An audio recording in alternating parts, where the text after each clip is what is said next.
Mesdames et messieurs, bonjour à tous, bienvenue sur le 28.tv. François Hollande était dans notre département d'Eure-et-Loir aujourd'hui.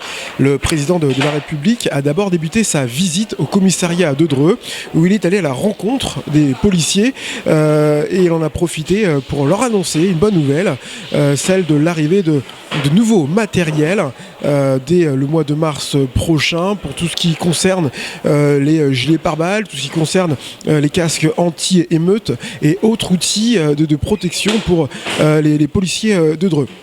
Il s'est ensuite rendu à la préfecture d'Eure-et-Loir où il a apporté son soutien aux forces de gendarmerie et de police au cours d'un long discours dans lequel il a d'ailleurs annoncé également l'arrivée très prochaine des caméras piétons dès le mois d'avril prochain, l'arrivée des caméras piétons pour les contrôles d'identité.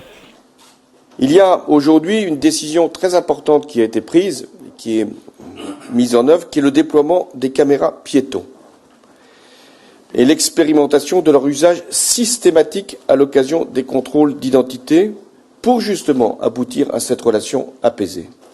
Là encore, j'ai pu ce matin en vérifier l'usage et la pertinence. Ces caméras piétons sont d'abord des outils de protection pour les forces qui les mettent en œuvre. Ensuite, ces caméras piétons permettent de lutter contre la délinquance et permettent d'avoir des images sur ce qui s'est produit ou ce qui pourrait se produire. Et enfin, les caméras piétons permettent d'avoir une traçabilité et donc d'avoir, dans la situation où il pourrait y avoir des contestations ou des actions de procédure, de mettre clairement en évidence les preuves de ce qui s'est passé.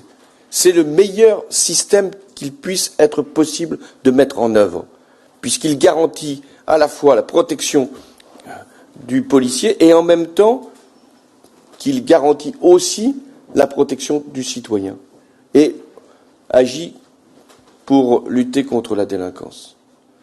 La caméra piéton, c'est ce qui finalement permet d'établir la meilleure relation entre les forces de sécurité et le citoyen. Et c'est pourquoi ce dispositif sera progressivement généralisé. D'abord dans un certain nombre de territoires, puis ensuite dans tout le pays. Je vous remercie de nous avoir suivis. Je vous rappelle que l'actualité de votre département d'Eure-et-Loir, vous la retrouvez aussi sur notre site internet au www.le28.tv. Bonne journée à tous.